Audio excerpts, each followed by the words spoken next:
ఎన్నికల్లో తెలుగుదేశం పార్టీ చాలా చాలా ప్రతిష్టాత్మకంగా భావిస్తోంది. చాలా పట్టుదలగా కృషి చేస్తోంది. తెలుగుదేశం పార్టీ శ్రేణులన్నీ క్షేత్రస్థాయిలో విస్తృతంగా ప్రచారం చేస్తున్నాయి. గ్రాడ్యుయేట్ ఓటర్లని, టీచర్ ఓటర్లని అందరినీ ప్రభావితం చేసేటువంటి ప్రయత్నం చేస్తున్నాయి. వారందరినీ తమ వైపు మళ్లించుకునే దానికోసం గట్టిగా శ్రమిస్తున్నాయి. అందుకు తగ్గట్టుగా వివిధ రూపాల్లో అధికార పార్టీ ప్రయత్నాలు అయితే సాగుతున్నాయి. అందులో కొంత ప్రలోభ పెడుతున్నారని, ఓటర్లను పక్కదారి పట్టించే ప్రయత్నం చేస్తున్నారని, ప్రత్యర్థుల మీద తప్పుడు ప్రచారాలకి దిగుతున్నారని ఇట్లా చాలా చాలా ఫిర్యాదులు కూడా ఉన్నాయి.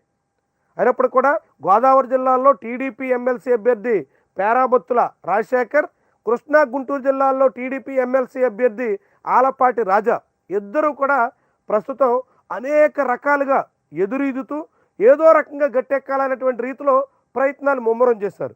దానికి తగ్గట్టుగా చంద్రబాబు నాయుడు, నారా లోకేష్ రంగంలో దిగి రోజు రివ్యూలు చేస్తూ ప్రతిరోజు టెలికాన్ఫరెన్స్ ద్వారా నాయకులందరికీ కూడా గైడ్ చేస్తూ ఎట్టి పరిస్థితుల్లోనూ ఈ 2 స్థానాలు చేజారడానికి లేదు. అదేవిధంగా టీచర్ ఎమ్మెల్సీ స్థానంలో తాము మద్దతు ఇచ్చినటువంటి పాకలపాటి రవివర్మ కూడా గెలిచి తీరాల్సిందే అని రోజు గైడ్ చేస్తున్నారు. మరి చంద్రబాబు నాయుడు, నారా లోకేష్ రంగంలోకి దిగి అనేక రకాలుగా ఓటర్లను ప్రభావితం చేసి ఖచ్చితంగా విజయం సాధించాలని పట్టుదలతో సాగుతున్నప్పటికి కూడా ఓటర్లలో ఆశించినంత స్పందన లేదు. అందుకే గ్రాడ్యుయేట్స్, ముఖ్యంగా మొన్నటి గ్రూప్ 2 వివాదం కారణంగా గ్రాడ్యుయేట్స్ చాలా చాలా గుర్రుగా ఉన్నారు. ఇప్పటికే డిఎస్సి కాలయాపన చేస్తూ రోజులు గడిపేస్తూ ఆశావాహులందరి ఆశల మీద నీళ్లు జల్లేస్తున్నటువంటి పరిస్థితి ఉంది. రెండో వైపు జాబ్ క్యాలెండర్ ఇస్తామని చెప్పి చేతులు ఎత్తేసారు. జాబ్ క్యాలెండర్ ఊసే లేదు. నిరుద్యోగ భృతి ఇస్తామని సూపర్ 6లో పెట్టి ఆ నిరుద్యోగ భృతి మాటే లేదు. దానికి తోడుగా గ్రూప్ 2 విషయంలో రోస్టర్ మారుస్తాము, రోస్టర్ పాయింట్స్లో మార్పులు తీసుకొచ్చిన తర్వాతే మెయిన్స్ నిర్వహిస్తాము అని టీడీపీ నేతలు చెప్పారు. టీడీపీ ఎమ్మెల్సీ చెప్పారు. టీడీపీ తరపున, ప్రభుత్వం తరపున, చంద్రబాబు ప్రభుత్వం తరపున లేఖ రాశారు.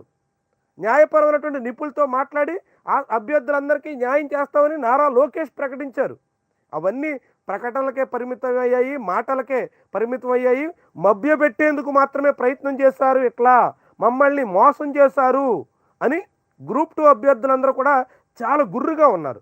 అంటే గ్రాడ్యుయేట్స్ అందరూ కూడా ఈ ప్రభుత్వం తీరు పట్ల చాలా చాలా అసంతృప్తితోనూ వ్యతిరేకతతోనూ ఉన్నటువంటి తరుణంలో గ్రాడ్యుయేట్స్ కన్నా టీచర్లని నమ్ముకోవడం మేలు అని చంద్రబాబు నాయుడు, నారా లోకేష్ ఒక నిర్ణయానికి వచ్చారు. దానికి తగ్గట్టుగా టీచర్లని తమ వైపు నుంచి తమకు మద్దతుగా మొన్నటి సాధారణ ఎన్నికల్లో నిలిచినటువంటి పరిస్థితి నుంచి చేజారిపోకుండా కాపాడుకోవడం మీద దృష్టి పెట్టారు అంటూ ఈ కథనం. ఇప్పటి పరిస్థితుల్లో యువత తమ మాట వినరని సర్కారు అనుమానం. గ్రూప్ 2 పరీక్షతో ప్రభుత్వ కుట్ర బయటపడిందంటున్న అభ్యర్థులు. సర్కారు మెడలకు రోస్టర్ ఉచ్చు. దీంతో ఎన్నికల్లో తమ సత్తా చూపిస్తామంటూ సోషల్ మీడియాలో విస్తృత క్యాంపెయిన్ చేస్తున్నటువంటి గ్రాడ్యుయేట్ ఓటర్లు, గ్రూప్ 2 అభ్యర్థులు. వాస్తవానికి 92% మంది వచ్చి గ్రూప్ 2 ఎగ్జామ్ రాశారు. అంతా సానుకూలంగానే ఉంది, ఎటువంటి సమస్యలు లేవని ప్రభుత్వం చెబుతోంది. కానీ అందుకు విరుద్ధంగా వాస్తవమైనటువంటి పరిస్థితి ఉంది. గ్రాడ్యుయేట్ ఓటర్లని ఈ ప్రభుత్వం దగా చేసింది. పవన్ కళ్యాణ్, చంద్రబాబు, నారా లోకేష్ వీళ్ళంతా చెప్పినటువంటి మాటల్ని తుంగలో తొక్కేశారు. ఎన్నికల ముందు చెప్పినటువంటి మాటకి విరుద్ధంగా వ్యవహరించారు అనేటువంటి అభిప్రాయం గ్రాడ్యుయేట్స్లో వినిపిస్తోంది. దాంతో వాళ్ళంతా ఈ ప్రభుత్వం మీద గుర్రుగా ఉన్నారు. కాబట్టి గ్రాడ్యుయేట్లు నమ్మలేం, టీచర్లని చూడండి, టీచర్ల మీద ఎక్కువగా ప్రయత్నం చేయండి అంటూ టీడీపీ నాయకత్వం నిర్ణయం తీసుకుంది అనేది ఈ పత్రిక కథనం సారాంశం. ఇప్పటికే టీచర్లకి 117 జీవో రద్దు చేస్తామని, యాప్ల భారం అంతా తగ్గించి ఒకటే యాప్ ఉంచుతామని ఇట్లా రకరకాల మాటలు అయితే చెప్పారు. ఇదేది అమలు కాల. ఇప్పటివరకు 117 జీవో రద్దు కాలేదు. ఆ జీవోలో ఉన్నటువంటి అంశాలని ఈ ప్రభుత్వం కూడా అమలు చేస్తుంది. ఆ జీవో రద్దు అయినప్పుడు కూడా జీవోలో ఉన్నటువంటి సారాంశం మాత్రం అమల్లోకి వచ్చేస్తుంది. అదే సమయంలో యాప్ల భారం తగ్గిస్తామని, ఉపాధ్యాయుల మీద అనేక రకాల బోధనేతర కార్యకలాపాలు పెరుగుతున్నాయి కాబట్టి వాటిని తగ్గిస్తామని చెప్పినటువంటి ప్రభుత్వం ఇటీవల మార్చి నెలలో పెన్షన్ల పంపిణీ కూడా టీచర్ల ద్వారా చేయించాలని భావిస్తోంది. మరి ఇది ఎక్కడి వరకు అన్నది చూడాలి. అట్లా ఒకవైపు టీచర్లని చూడండి అని చెప్తూనే రెండో వైపు టీచర్ల మీద అదనపు భారాలు మోపేందుకు ప్రయత్నం చేస్తున్నారు. జగన్మోహన్ రెడ్డి హయాంలో నర్సీపట్నంలో కోవిడ్ సమయంలో లిక్కర్ షాపుల దగ్గర జనం గుమికూడకుండా చూసేందుకు కొంతమంది టీచర్లని నియమించారు అన్నది చాలా పెద్ద రచ్చ అయింది. టీచర్లకు లిక్కర్ షాపుల దగ్గర డ్యూటీలు వేస్తారా అంటూ చాలా దుమారం రేపింది. చాలా విమర్శలు వచ్చాయి ప్రభుత్వం మీద. ఇప్పుడు చంద్రబాబు ప్రభుత్వం టీచర్లకి పెన్షన్లు పంపిణీ చేసే బాధ్యతని అప్పగిస్తోంది.